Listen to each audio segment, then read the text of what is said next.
Estábamos por acá antes de que se corte, ¿sí? Dijimos que lo que íbamos a hacer ahora era simular el problema, ¿sí? Y ver qué pasa. ¿Les parece si hacemos eso? Bien. Bueno, voy a necesitar entonces MATLAB, porque lo tengo abierto tantas veces, no me alcanza. Bien, ¿qué vamos a hacer? Bueno, lo primero que tenemos que hacer es escribir, ¿sí? Se ve la pantalla del MATLAB ahí, ¿no? Sí, se ve. Bueno, vamos a escribir los valores de mis variables o constantes. Yo había dicho que K valía 1, ¿sí? ¿Qué más había dicho? Que B valía 0,8.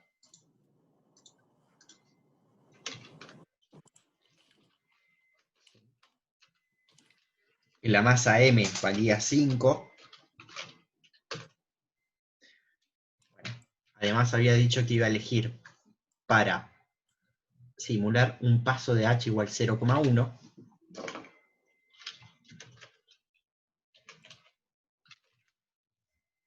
¿Sí? Masa K. Bueno, y que G valía 10. Bueno, si nosotros queremos simular este problema, ¿sí? Aplicando Euler, vamos a necesitar, ¿qué cosa? Fíjense, a ver, que como está escrito acá el sistema de cierta manera, uno esto podría reescribirlo, ¿sí? Esto va a ser mi vector de derivadas, ¿sí? O la derivada de mis variables, x', y todo esto que me aparece del otro lado no es otra cosa que una f grandota, ¿sí? Que va a depender de x, ¿sí? De mi vector x. En particular podría depender también del tiempo, yo acá no puse ninguna dependencia explícita del tiempo, ¿no? ¿Se entiende lo que estoy diciendo? Esto que está acá es una función, una f grandota, porque es una función vectorial. Entro con dos variables x y, salgo con dos variables x y. ¿Se entiende? Sí. Sí.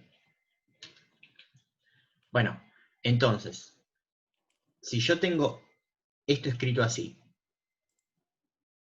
como x' igual a una f de t, x, ¿cómo aplico Euler en eso?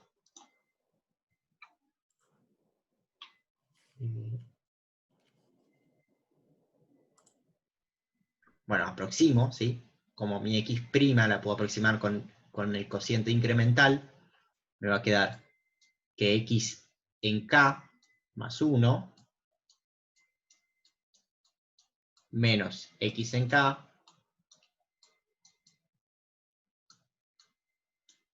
sobre h, eso quiso ser una h, disculpen, es igual a mi f, que como dije recién solo depende de x. ¿Sí? Entonces, esto lo voy a poder despejar, ¿sí? Mi x en k más 1, perdón, y esta f solo depende de x en k. ¿Sí? Puedo despejar x en k más 1 y ¿cómo me va a quedar x en k más 1?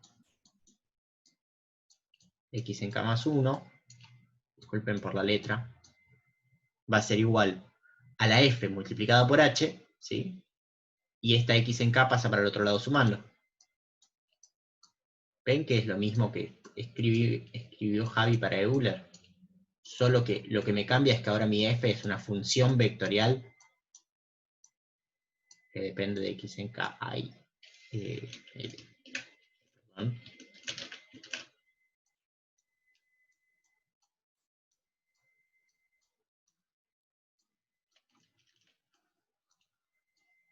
¿Sí? ¿Se entiende? Y esto todo multiplicado por h, la f. ¿Se entiende eso? Ujú. Bueno, entonces vamos a escribir la f que me permita a mí calcular el valor de las derivadas en función de mi estado. ¿Les parece?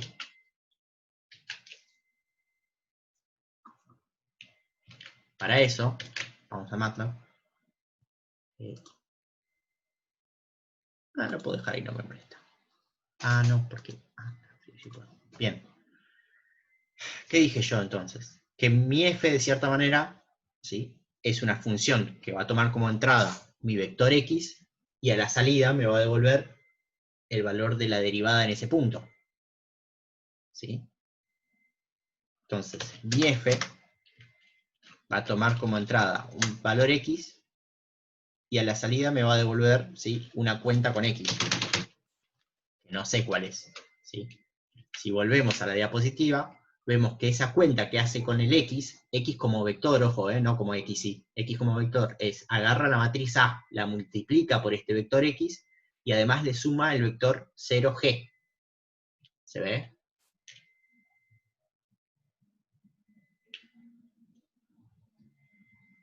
A esta matriz que está acá la voy a llamar A, y a este vector 0,1 lo voy a llamar B. Escribimos la matriz A. Fíjense que esa matriz A solo depende, ¿sí?, de las constantes que ya definí. La primera fila es 0, 1. La segunda fila es menos k sobre m, coma, menos b sobre m. ¿Sí? ¿Estamos de acuerdo?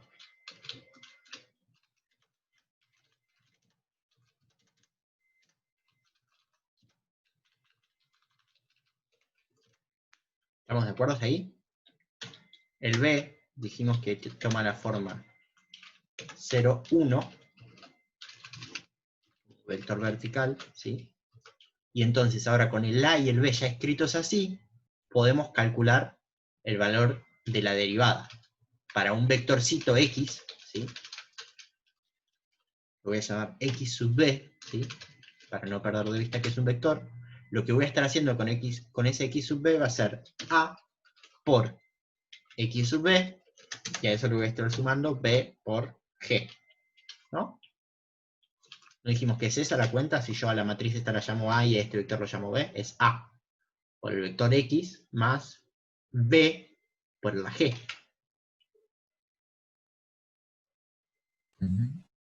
¿Sí? ¿Estamos de acuerdo hasta ahí? Bueno, ahora, mi condición inicial, x0, voy así, es el vector vertical 10, 0, dijimos, ¿no? Como vector vertical, 10, 0. ¿Ahí estamos?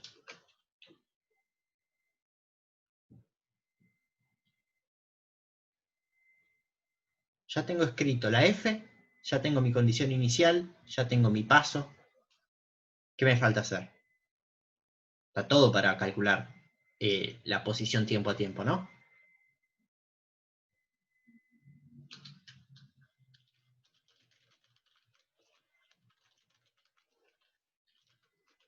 ¿Entienden lo que estoy intentando hacer? Es como que noto demasiado silencio. Ay, escribió en el chat. Javi puso ok. Bueno. Qué silencio. ¿Es muy complejo lo que les estoy proponiendo? ¿Les parece que es algo demasiado complejo? Yo me perdí un poquito. Bien, ¿quién se perdió un poquito? Yo, Nicolás. Nico. Bien, a ver, yo había llegado hasta acá estábamos, ¿no? O más o Y menos está. estábamos. Sí. Bueno, fíjate que ahora yo tengo escritas mi derivada, ¿sí? Yo esta de o sea, mis dos estados lo voy a llamar como un vector, ¿sí? Lo voy a llamar Sí. X, ¿sí? Como vector. O mejor dicho, X', ¿sí? Porque el vector X es mi vector de estados, que va a ser mi posición y mi velocidad, ¿sí? Esto me está diciendo cómo es la derivada, ¿sí?, en función de mi estado. Entonces, no es otra cosa que verlo como una f de X, ¿sí? Solo que en este caso esta f no es un producto entre una matriz y un vector, ¿sí? Y le está sumando otro vector. Pero no deja de ser una función, ¿no? Porque entra una cosa a la función y sale otra. Un campo vectorial era eso.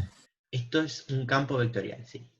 Porque a esta función entra un vector, ¿sí? Y sale un vector. Por eso es campo porque entra un vector y se dice vectorial porque la salida también es un vector, ¿sí? ¿Se entiende? Pero a ver, Ujú. las cuentas que vimos para Euler en ningún momento me decía, no, pará, no lo podés usar como un campo vectorial, ¿sí? Entonces yo mi x' lo voy a aproximar con el cociente incremental, ¿sí?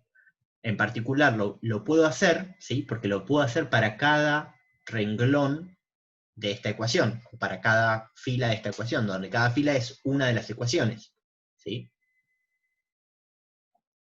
¿Se entiende? Entonces, ahora Bien, lo único sí. que tengo que hacer es escribir el Euler. ¿Pero cómo escribía yo el Euler? Bueno, yo para el Euler lo que hacía era aproximaba con el cociente incremental, que es esto que está acá, ¿sí? Y después, bueno, y después decía, dibujo libre, que x en k más 1 iba a ser igual a qué? Al x en el tiempo anterior, en k, más la función f, que podía depender de la x en k, ¿sí? Por el paso h. Esa es la Esa cuenta que función tengo que que ahora hacer. estamos llamando función de xk es el ¿Sí? mismo vector x prima. No, es lo... Claro, es lo que me... Sí, perdón. Esta función que está acá es porque yo supongo que parto de la ecuación diferencial x' igual una f de x, ¿sí? Y dije que mi f de Mm. x es todo esto, perdón, Ah, está. ¿sí? ¿Se La función. entiende? Javi, ¿qué quiere decir yo? Fue una respuesta de Javi hace como 4 minutos. Creo que cuando contaste, si alguien no entendía o todos Ah, si entendían. alguien no entendió, sí. Bien. Bueno, hasta acá estamos entonces. Perdón, se me volvió a perder la cámara, pero no voy a perder tiempo en revivirlo. Quedé así, tildado. Hasta acá estamos, ya está. Porque Sí. ya tengo la F, lo único que tengo que hacer es escribir esto que está acá abajo. ¿No? Ujú. Bueno, escribámoslo. Voy a tener que borrar todos los dibujos. Bueno, ¿cómo lo escribo? Bueno, eso lo voy a tener que hacer para cada paso, ¿no? O sea que lo voy a hacer dentro de un for. Por ejemplo, una variable i, que va a ser mis pasos. No sé, va a arrancar en 1 y va a terminar, no sé, hacemos 100 pasos.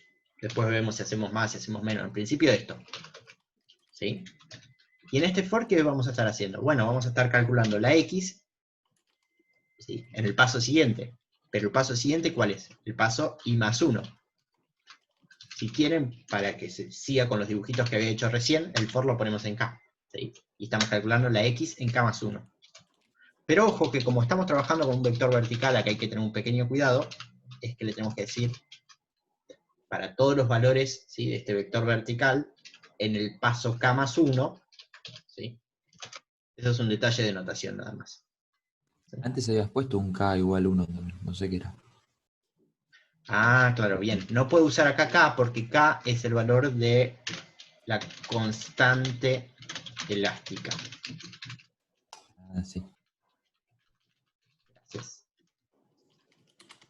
B es la constante del amortiguador, es la masa, ¿sí? H es el Pasó. paso de simulación,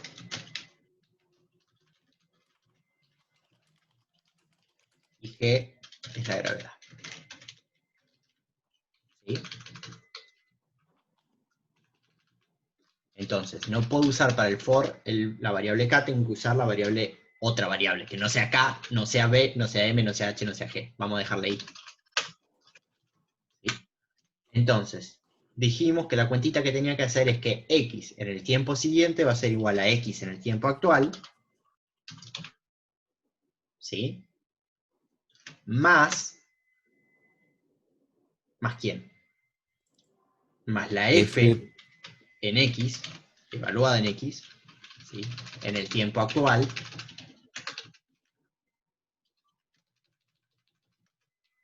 ¿sí? Multiplicada por ¿quién? Por el paso. Por la derivada. Paso. La f es la derivada. En el paréntesis de la X, ¿qué estamos poniendo? Porque Acá no cuando se le pongo distingue. 2 puntos, esto que está acá, no se distingue Antes, en el primer, porque no el, se ve. Ok, acá está perdón, muy chiquitito. no voy a poder hacer zoom acá. Hay algo, coma, y más uno. Es un 2 puntos.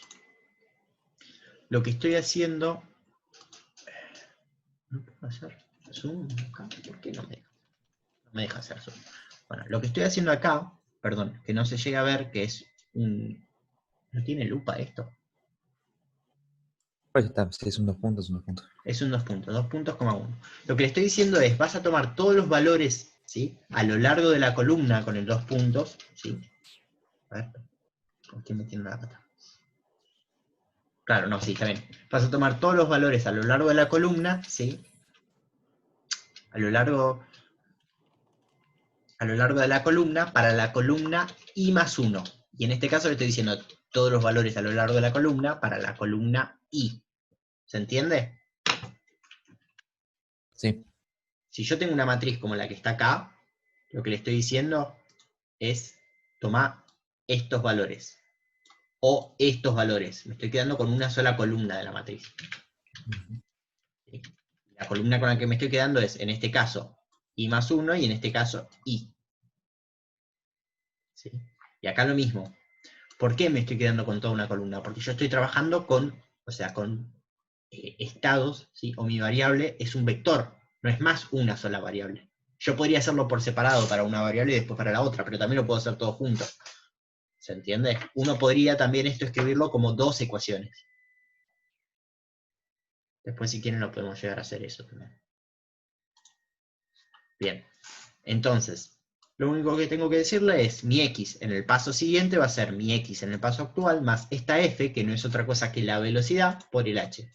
Esto porque estoy usando Euler. Si estuviese usando otro método tendría que hacer algunas cuentas más, ¿no?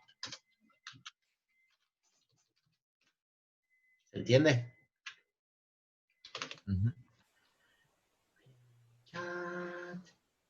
¿Qué significa xb? Ah, acá le puse xb para que me quede claro que yo con lo que estoy entrando en la función es un vector. Le podría haber puesto Pedro, ¿sí? Pero le puse xb. Pero Pedro, sí o sí, es vector. Pedro siempre es vector, pero xb en este caso, bueno, no queda tan claro. Bien, entonces ya está. Con esto ya tengo cómo simular Euler 100 pasos. Bueno, entonces, ahora, si yo quisiese graficar la posición en función del tiempo, ¿sí? Está claro que en ningún momento creé un vector de tiempo. Lo tengo que crear. Vamos a hacer así.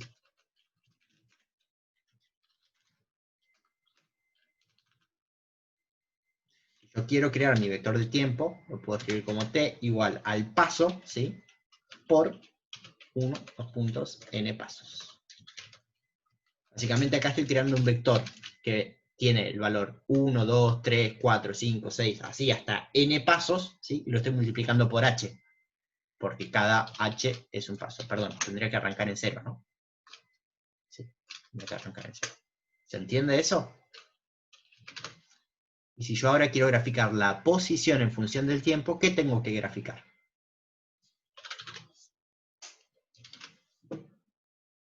Bueno, tengo que graficar t, x.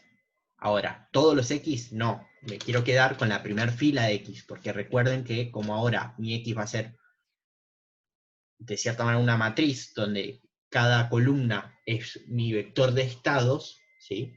a mí lo que me interesa es de cada columna el primer elemento. Entonces le voy a decir, quédate con la primer fila y tomar todos los elementos de la primera fila. ¿Se entendió eso? Si no, lo analizamos en más detalle en un ratito, pero más o menos la idea está. Si yo corro esto, bien, acá me confundí. Fíjate que me dice que no conoce la variable n pasos con p minúscula, porque es n pasos con p mayúscula. Y en el for nos lleva un punto y coma. Además.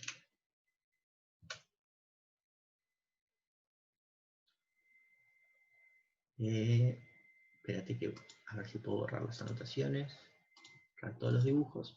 Bien, fíjense lo que hace. Esto arranca en 10, ¿sí?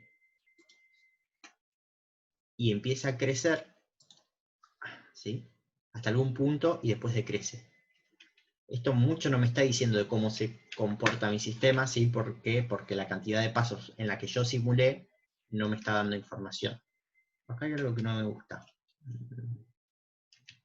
¿Qué es lo que me gusta? Yo elegí simular por 100 pasos, pero mi T...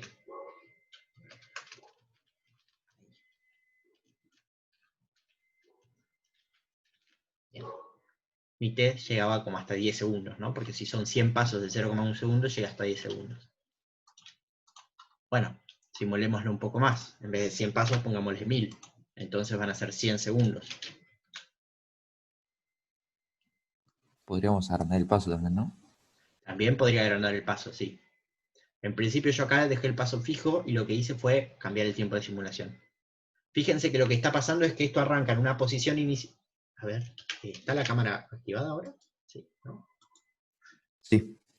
Esto arranca en una posición inicial 10, supónganse que este es el techo y esta es la masita, ¿sí? Y la suelto. Cuando la suelto, la fuerza peso hace que esto baje, ¿sí? Pero a medida que va bajando, aumenta la fuerza del resorte, con lo cual en algún momento, ¿sí? Esto se va a frenar también por el amortiguador, y la fuerza del resorte va a hacer que vuelva para arriba un poco, y después que baje, que vuelva para arriba un poco, y cada vez más suavecito hasta que se queda quieto. ¿Se entiende? Acuérdense que cuando yo definí los ejes que los había dibujado en la presentación, los había dibujado con la flechita hacia abajo. Entonces, arrancar en 10 es estar corrido 10 centímetros estirando el resorte. Y cuando yo suelto la masita, el resorte se va a estirar más todavía, ¿sí? ¿Se entiende lo que está pasando? Sí. ¿Sí? Entonces, esto está así, no sé si se llega a ver, quiero tapar la luz, ahí. Baja, vuelve a subir, vuelve a bajar, y sube y baja cada vez más suavecito hasta que se queda quieto ahí. ¿Sí? Eso es lo que está haciendo el sistema. Ahora, los valores de la constante elástica, la constante de amortiguación, ¿sí? Y la masa son los que me van a definir en dónde empieza, de dónde termina, ¿sí? Cuánto oscila, ¿sí? Si el amortiguador es muy fuerte, ¿sí? Eso implicaría que la constante elástica sea más grande, que es este B, ¿sí? Va a hacer que el sistema llegue a un punto estacionario más rápido. ¿Qué quiere decir eso? Que va a alcanzar este mismo valor más rápido. ¿Sí? Por ejemplo, si en vez de 0,8 le pongo 3, creo que ya alcanzaba, y corro la simulación, fíjense que baja, sube un poquito, y ya, clac, se quedó ahí, ya se amortiguó. ¿Sí? ¿Se entiende eso? Ahora, si cambio la constante elástica, eso va a cambiar cuánta es la fuerza que hace el resorte, entonces va a cambiar la posición donde se quede quieto. ¿Sí? Y además la relación entre B y K me va a dar cuánto oscila. Si la constante elástica en vez de valer 1 vale 10, va a volver a oscilar mucho, ¿sí? Pero además la posición no va a ser tan grande como es acá, que es en 50. ¿Sí? Va a ser en otro valor. Va a ser en 5. ¿Ven?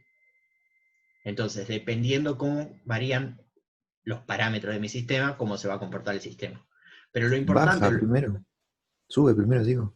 La Claro, masa. porque ¿qué pasa? Le puse ahora un resorte, ¿sí? Que estirado 10 centímetros hace una fuerza impresionante. Entonces la masa no va a caer, porque la fuerza que está haciendo el resorte es más grande que la fuerza de la gravedad al principio. Por eso baja. ¿Se entiende? Ujú. Bueno. Fuera de esto de decir, bueno, juego con los parámetros o le dejo los parámetros originales o lo que fuera, lo que quiero que se lleven es que, así como ustedes aprendieron en la clase a resolver una ecuación diferencial de primer orden, ¿sí? Lo pueden aplicar a un sistema de ecuaciones diferenciales, y no es, o sea, el cambio o el aumento de dificultad no es tan grande comparado con lo que les va a permitir como herramienta. No sé si Javi quiere agregar algo al respecto.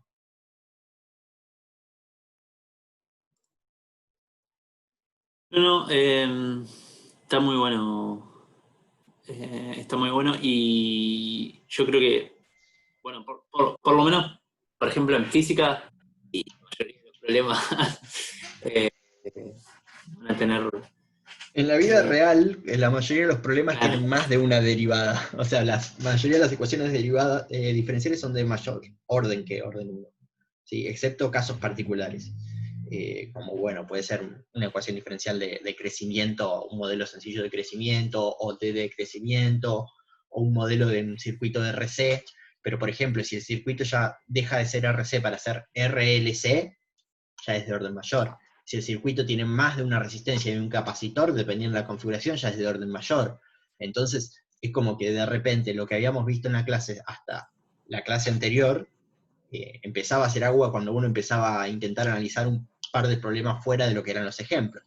Ahora, con esto uno podría, ¿sí?, afrontar un montón de problemas más. Por eso me parecía interesante darlo, por más que no fuera algo que explícitamente es de la materia. Que sepan que los métodos que vimos se pueden aplicar. Si yo acá elegí usar Euler porque era el más rápido para programar y que me sigan, ¿sí? Porque si yo además de meterle sistemas de ecuaciones, le metía con rungecuta, o sea, se iban a estar perdiendo en dos partes. Yo quería usar un método donde, digamos, con el método en sí no se pierdan,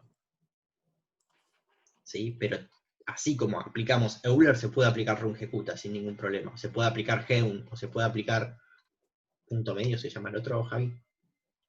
sí, punto medio. Punto medio. Lo bueno como comentario respecto a eso es que si se fijan lo complicado y lo que le llevó el 95% del tiempo a Uli fue plantear todo lo que está arriba del for, ¿no? O sea, plantear el problema y llegar hasta el for. Después, si quiero cambiar Euler y quiero elegir otro método, ya tengo todo bastante servido, si se quiere. O sea, en el sentido que ya el problema está planteado y cambiar de Euler a otro ejercicio no significa gran dificultad. Eh, pero nada, buenísimo lo que se planteó. Y como dijo Uli, esto es más de vida real. De vida real. No, esto es algo que tienen que saber porque en el trabajo práctico 4 van a tener que hacer un ejercicio parecido, no exactamente este, pero va a ser parecido, así que sufran. Bueno, no sé, ¿alguna consulta, pregunta adicional? Bien, Javi pregunta si el sistema no es estable. No, si el sistema es ampliamente estable. Está claro que el sistema es estable porque, fíjate lo que pasa, después de un tiempo.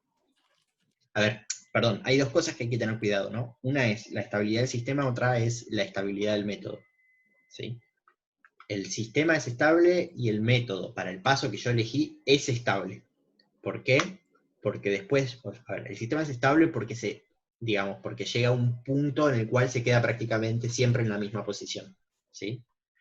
Para que un sistema sea estable, dada una condición inicial, en este caso yo le di una condición inicial, ¿sí?, el sistema no se puede alejar infinitamente de esa condición inicial. Esa sería una definición bastante burda de estabilidad, pero vale, ¿sí? Fíjate que no se aleja infinitamente, se aleja, se mueve, pero en algún punto se queda más o menos quieto, ¿sí? El sistema podría ser estable si sigue oscilando, ¿sí?, pero no se aleja infinitamente. ¿Qué sería eso? Por ejemplo, cuando el B vale 0. Si el B vale 0, ¿sí?, el sistema va a oscilar infinitamente, pero no se va a alejar infinitamente. Bueno. ¿Qué está pasando? Bien, el sistema no debería alejarse infinitamente, pero aparentemente lo está haciendo. Esto por ahí tiene que ver con el método. Tiene que tener que ver con el método, porque El sistema con B igual 0 es estable, ¿no, Javier, todavía?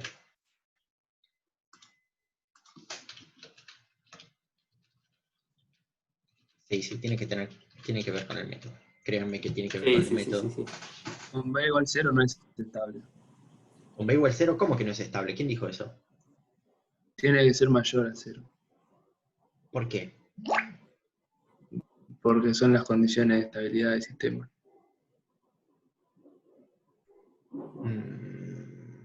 No, me parece que Porque si no el polinomio característico te queda, creo que con... con un bueno, qué sé autovalor yo. en 0. Claro, está bien, te queda un autovalor en 0, pero un autovalor... Ah, está bien, perdón. Sí, el sistema es estable si no tuviese acción externa, pero yo tengo la acción de la gravedad que es externa. Está bien. Sí. Si la acción de la gravedad fuese 0, el B podría ser 0 tranquilamente.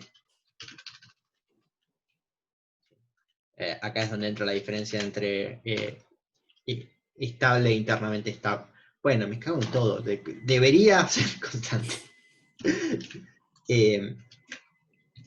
Pero sí, es verdad que necesitas tener una amortiguación, porque si no vos tenés una fuerza de excitación constante.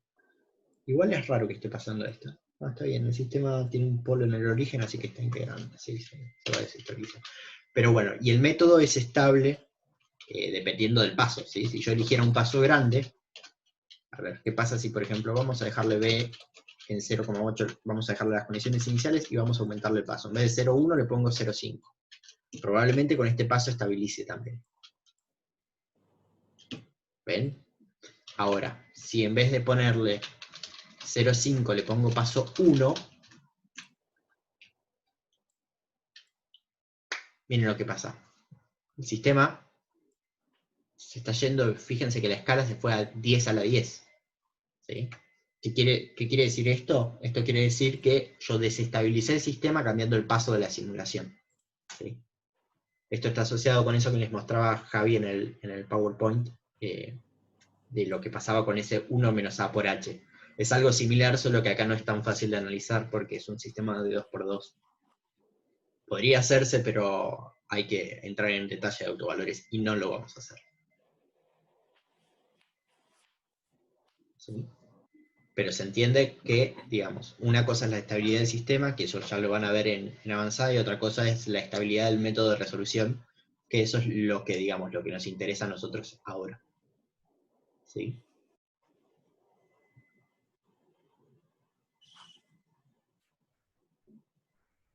Bien. ¿Qué más? No sé qué más. Voy a dejar de grabar.